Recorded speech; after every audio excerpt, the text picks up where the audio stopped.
Hello दोस्तों, आप सभी का हमारे यूट्यूब चैनल स्टडी आपके साथ में एक बार फिर से स्वागत है। आज हम लोग बात करने वाले हैं 5 टू 6 फरवरी तक के सारे इंपॉर्टेंट करंट अफेयर्स के बारे में। इस पर्टिकुलर सीरीज में हम लोग बात कर रहे हैं एमपी, इंडिया और वर्ल्ड से रिलेटेड जितनी भी इंपॉर्टेंट न्यूज है उन सभी के बारे में, साथ-साथ उनकी स्टैटिक इंफॉर्मेशन को भी हम कवर करते हैं। बेसिकली ये सीरीज डिजाइन की गई है एमपीपीएससी, एसएससी, पुलिस एग्जाम या अदर रेलवे एग्जाम या कोई भी वनडे एग्जाम जिनमें करंट अफेयर्स आता हो, ऐसे सभी एग्जाम्स में ये करंट अफेयर सीरीज आपके लिए बहुत ही ज्यादा हेल्पफुल होने वाली है। और अगर आपको इस पूरी वीडियो का पीडीएफ चाहिए तो स्टडी आपके साथ नाम के टेलीग्राम ग्रुप से ज्वाइन होकर वहां से आप पीडीएफ को आसानी से डाउनलोड कर सकते हैं। इसके अलावा अगर आप हमारे यूट्यूब चैनल पर नए हैं तो हमारे चैनल को सब्सक्राइब कर लीजिए, जिससे आपको डेली लेक्चर्स की इंपॉर्टेंट अपडेट्स मिलती रहे। साथ ही साथ अगर आपको ये पूरा लेक्चर पसंद आए तो अपने different social media platforms like Facebook, WhatsApp, Instagram पर आप इस लेक्चर को शेयर भी कर सकते हैं। चलिए बिना टाइम वेस्ट किए बात करते हैं आज की फर्स्ट न्यूज़ के बारे में। आज की फर्स्ट न्यूज़ है वर्ल्ड कैंसर डे से रिलेटेड। इस पर एक हमने शॉर्ट्स भी अपलोड किया था और वो शॉर्ट्स मुझे उम्मीद है कि आप शॉर्ट्स ज़रूर देखते होंगे, क्योंकि सारी इंपॉर्टेंट न्यूज़ को हम वहां पर भी डिस्कस करने का प्रयास करते हैं, जिससे आप आसानी से चीजों को लंबे समय तक याद रख पाएं। फिलहाल बात करते हैं 4 फरवरी को प्रत्येक साल वर्ल्ड कैंसर डे मनाया जाता है और ये सन 2000 से इसकी शुरुआत की गई थी। अगर आपसे बात करें तो cancer is the second leading cause of death world wide, यानी कि कैंसर दुनिया भर में मौत का दूसरा सबसे बड़ा कारण माना जाता है। ठीक है, पहली बार 4 फरवरी सन 2000 को यह मनाया गया और इसकी थीम आप सभी को ध्यान रखनी है। थीम है together we challenge those in power. Easily cancer जिन जिन कारणों से होता है उन सभी को टैकल या उन सभी को चैलेंज देने की थीम रखी गई है। एज इट इज इंपॉर्टेंट है, ध्यान रखना है। बिल्कुल सिंपल सा है। वर्ल्ड कैंसर डे कब मनाया जाता है? तो 4 फरवरी को मनाया जाता है। पहली बार कब मनाया गया? तो पहली बार 4 फरवरी सन 2000 में मनाया गया। इसके अलावा इस साल की थीम रहेगी together we challenge those in power, as it is important है। चलिए फिलहाल बात करते हैं अगली इंपॉर्टेंट न्यूज के बारे में। अगली इंपॉर्टेंट न्यूज आप सभी को पता है, वेटरन बीजेपी लीडर यानी बीजेपी भारतीय जनता पार्टी के लीडर लाल कृष्ण आडवाणी जी को भारत रत्न दिया जाएगा, ऐसी बात कही गई। हमने ऑलरेडी प्रीवियस लेक्चर में ये वाली बात डिस्कस की है कि लाल कृष्ण आडवाणी जो कि बीजेपी के लीडर हैं, उन्हें भारत रत्न दिया जाएगा, लेकिन उनसे रिलेटेड और भी कुछ स्टैटिक इंफॉर्मेशन जो आप सभी को पता होनी चाहिए, क्योंकि आने वाले समय में जितने भी एग्जाम हो आने वाले हैं उन सभी में ये क्वेश्चन या इनसे रिलेटेड क्वेश्चन पूछे जाने की संभावना बहुत ज्यादा है। फिलहाल बात करते हैं इनके बारे में। तो पीएम मोदी ने ये अनाउंस किया है। इसके अलावा he will be the 50th recipient of Bharat Ratna since its inception in 1954। आप सभी को पता है भारत रत्न की शुरुआत 1954 डॉक्टर राजेंद्र प्रसाद जी द्वारा की गई थी। इसके अलावा ये कौन से नंबर के रेसिपिएंट होंगे यानी प्राप्तकर्ता होंगे, तो आप सभी को पता होना चाहिए ये 50th नंबर के यानी 50वें भारतीय होंगे जिन्हें भारत रत्न से सम्मानित किया जाएगा। इसके अलावा इनका जन्म 8 नवंबर 1927 को हुआ। कहां जन्म हुआ? तो कराची, पाकिस्तान में इनका जन्म हुआ था। अगर बात करें इनके बारे में तो बहुत इंपॉर्टेंट है। 1989 में जब पार्टी ने मंदिर प्रतिज्ञा को अपनाया था तब भाजपा प्रमुख के रूप में आडवाणी ही थे और फिर 1990 में राम मंदिर के निर्माण के लिए गुजरात के सोमनाथ से यूपी के अयोध्या तक उनकी रथ यात्रा ने भारतीय राजनीति की दिशा बदल दी, है ना। यानी कि राम मंदिर आंदोलन में प्रमुख रूप से कार्यकर्ता या लीडरशिप किसकी थी? तो लाल कृष्ण आडवाणी जी की थी। एज इट इज आपको पता होनी चाहिए। इसके अलावा 1900 इसके अलावा अगर बात करें तो भारतीय जनता पार्टी के अध्यक्ष के रूप में सबसे लंबे समय तक इन्होंने कार्य किया है। एज इट इज ये भी इंपॉर्टेंट है। अगली इंपॉर्टेंट न्यूज है वह अटल बिहारी वाजपेयी की सरकार में 7th डिप्टी प्राइम मिनिस्टर के रूप में इन्होंने अपनी सेवा दी।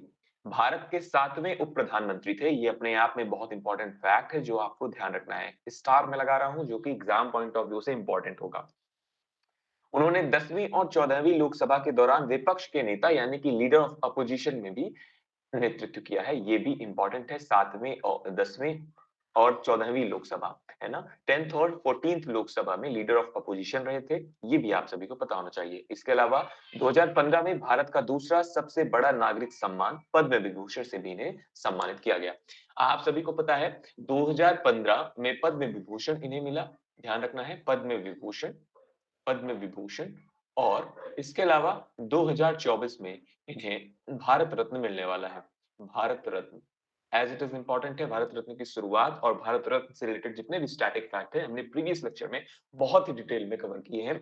उस लेक्चर को आप जरूर देखिए, वहां से आपको चीजें और भी अच्छे से, आपका कंटेंट और भी अच्छा हो जाएगा। क्या क्या याद रखना है इसमें? आपको ध्यान रखना है बिहारी वाजपेयी की गवर्नमेंट में लाल कृष्ण आडवाणी 7वें उप प्रधानमंत्री थे। इसके अलावा 10वीं और 14वीं लोकसभा के दौरान विपक्ष के नेता के रूप में भी इन्होंने नेतृत्व किया था। इसके अलावा भारत रत्न प्राप्त करने वाले ये कौन से रेसिपिएंट हैं? तो ध्यान रखना है 50th रेसिपिएंट है, एज़ इट इज़ इम्पोर्टेंट है, ध्यान रखना है। ठीक है, इनका जन्म 8 नवंबर 1927 कराची, पाकिस्तान में हुआ। चलिए, बात करते हैं अगली इंपॉर्टेंट न्यूज़ के बारे में। अगली इंपॉर्टेंट न्यूज़ है 76th independence day of Sri Lanka. Sri Lanka का 76वां स्वतंत्रता दिवस हाल ही में मनाया गया। एज इट इज इम्पोर्टेंट है। श्रीलंका आप सभी को पता है एक आइलैंड कंट्री है। बात करते हैं श्रीलंका के बारे में। श्रीलंका में का political independence from the British rule, यानी कि बात करें तो अंग्रेजों का शासन वहां पर भी था, और अंग्रेजों से पॉलिटिकल इंडिपेंडेंस उन्हें कब मिली? तो 4 फरवरी 1948 को मिली। जैसे आप सभी को पता है 15 अगस्त 1947 में हमें स्वतंत्रता मिली, यानी भारत को स्वतंत्र किया गया। वैसे ही श्रीलंका को कब स्वतंत्र किया गया? तो 4 फरवरी 4 ऑफ फरवरी 1948 में इन्हें स्वतंत्रता मिली। इसके अलावा इसकी थीम रहेगी इस साल की let's build a new country, यानी उस समय थीम क्या रखी गई थी? Let's build a new country. इसके अलावा बात करें श्रीलंका के बारे में, तो श्रीलंका एक आइलैंड कंट्री है जो कि अपना बॉर्डर, मैरीटाइम बॉर्डर शेयर करती है मालदीव और इंडिया के साथ।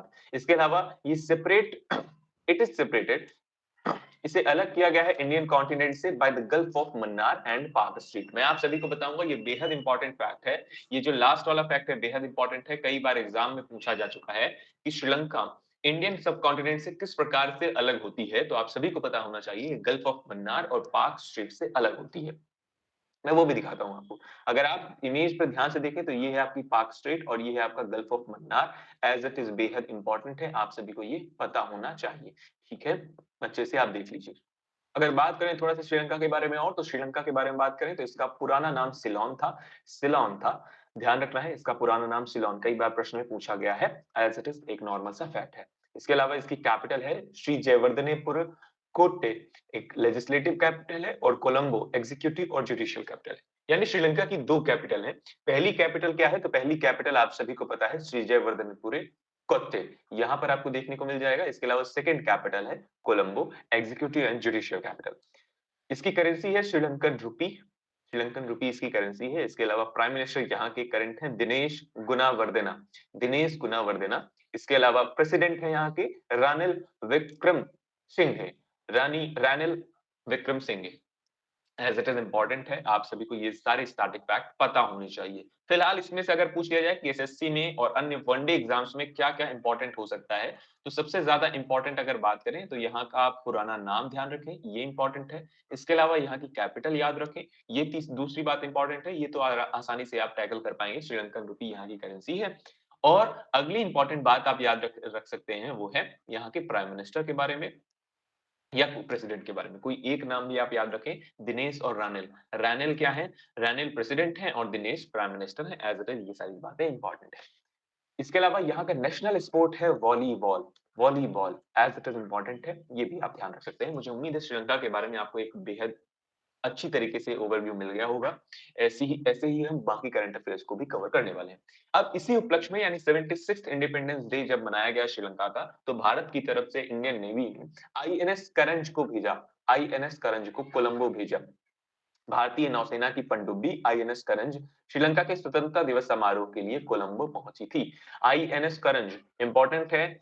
इससे क्या साबित होता है? जब Bharat Bharat Indian Navy submarine INS Karanj को कोलंबो भेजता है, तो इससे क्या प्रूफ होता है? ये इंपॉर्टेंट है। यह यात्रा भारत और श्रीलंका के बीच मजबूत समुद्री संबंधों का प्रतीक है। एक लाइन में आंसर देना हो तो बिल्कुल यही है। इसके अलावा पनडुब्बी का श्रीलंका नौसेना द्वारा नौसैनिक रीति रिवाजों के अनुसार स्वागत किया गया। एक लाइन में आंसर देना है, क्यों इंपॉर्टेंट है, इसका क्या रिलेवेंस है इंडिया से। तो ध्यान रखना है, स्ट्रॉन्ग स्ट्रॉन्ग या strengthen maritime relation between India and Sri Lanka, as it is important है। अगर बात करें आईएनएस करंज के बारे में, तो आईएनएस करंज 67.5 मीटर लंबी कवलरी श्रेणी की पनडुब्बी है, जिसकी इमेज आपको यहाँ पर देखने को मिल रही है। इंपॉर्टेंट है, पता होना चाहिए सबमरीन किस तरह की होती हैं, पनडुब्बियां किस तरह की होती हैं। ठीक है, चलिए बात करते हैं अगली इंपॉर्टेंट न्यूज के बारे में। अगली इंपॉर्टेंट न्यूज है नामीबिया के president Hage Geingob passes away. Namibia के राष्ट्रपति जिनका नाम है जिनोब जिनकी हाल ही में डेथ हो गई और नए प्रेसिडेंट वहां के बन गए हैं Nangolo Mbumba, as it is important है। जिंगोब के बारे में अगर बात करें तो जिंगोब जो राष्ट्रपति के रूप में ये हैं जिंगोब साहब, ये इनकी डेथ हुई है, जो राष्ट्रपति के रूप में अपना दूसरा कार्यकाल पूरा कर रहे थे, एक मुक्त संघर्ष प्रतीक और नामीबिया इस संविधान के मुख्य वास्तुकार थे। बहुत इंपॉर्टेंट है, बहुत ही जबरदस्त पर्सनैलिटी है ये नामीबिया की।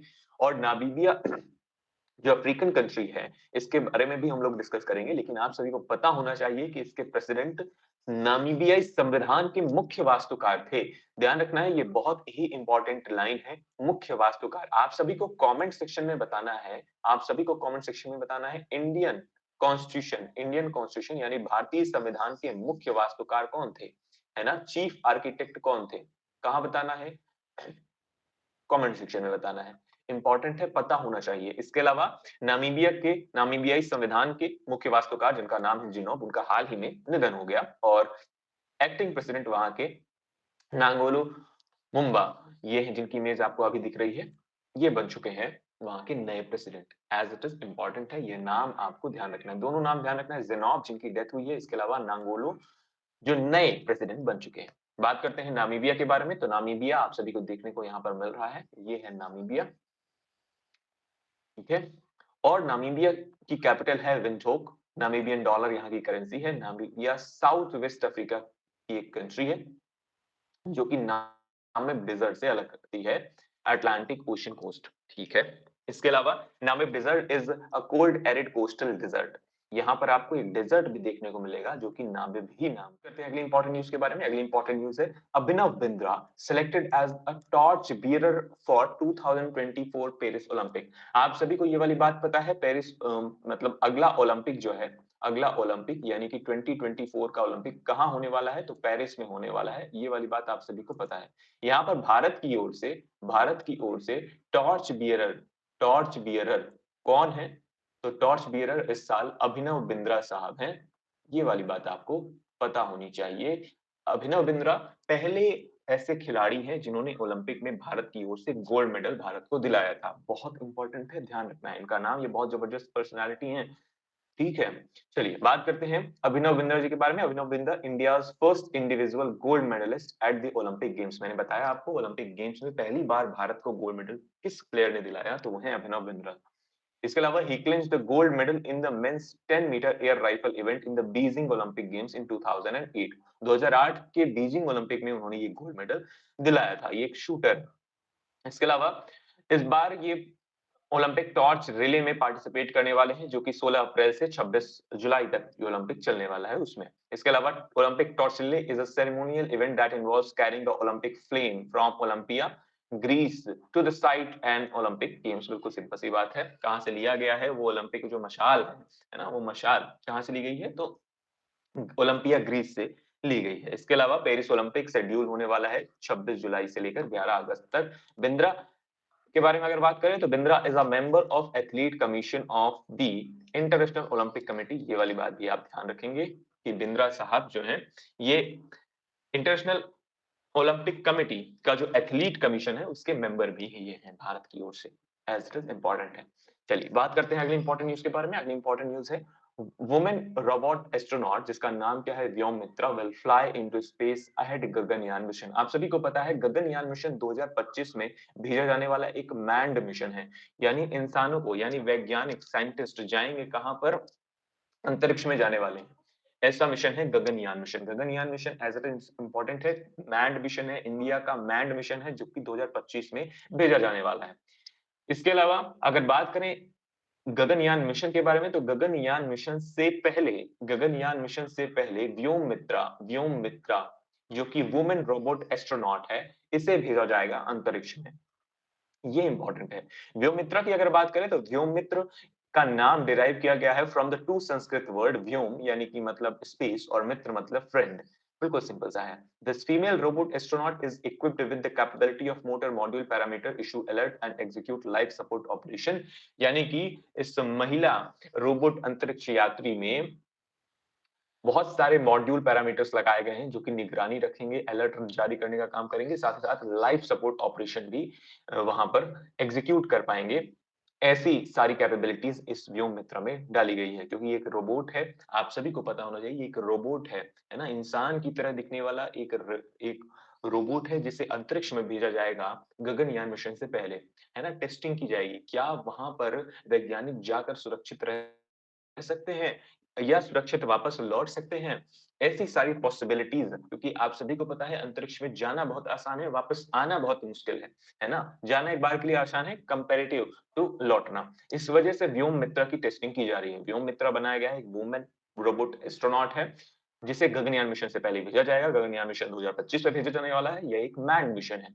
इसके अलावा बात करें अगर गगनयान मिशन के बारे में, तो यहाँ पर आपको इमेज में दिख रहा होगा गगनयान मिशन की बात करें तो गगनयान मिशन 3 सदस्यों के दल के साथ 400 किलोमीटर की निचली पृथ्वी कक्षा एलईओ लोअर अर्थ ऑर्बिट में 3 दिवस के लिए मानव मिशन भेजने और उन्हें सुरक्षित रूप से पृथ्वी पर वापस लाने की भारत की चल रही परियोजना है ना? जैसा कि मैंने आपको बताया। एक और इम्पोर्टेंट बात इसमें से क्या ध्यान रखेंगे कि लोअर अर्थ ऑर्बिट में इन्हें भेजा जाएगा। लो अर्थ ऑर्बिट में इंसानों को भेजा जाएगा। ठीक है? इम्पोर्टेंट है, ध्यान रखना है। चलिए, बात करते हैं अगली इम्पोर्टेंट न्यूज़ के बारे में। अच्छा, न्यूज़ हमारी खत्म हो चुकी है। अगर आप आपसे मैंने इस बार प्रैक्टिस क्वेश्चन में पूछा है कि chief architect of the Indian constitution, उसका जवाब कमेंट सेक्शन में दें। अगर आपको किसी तरह की क्वेरीज है तो आप इन social media handles like Instagram, Telegram या फेसबुक से जुड़कर हमें फॉलो कर सकते हैं। आपको सारी अपडेट्स यहाँ पर मिलती रहेंगी समय-समय पर। हम लोग फिर से मिलेंगे अपने नेक्स्ट लेक्चर में। तब तक के लिए आप सभी अपना ख्याल रखिए और मुस्कुराते रहिए। साथ ही साथ इस वीडियो को अपने दोस्तों तक ज़रूर शेयर कीजिए। Thank you, tata, bye bye.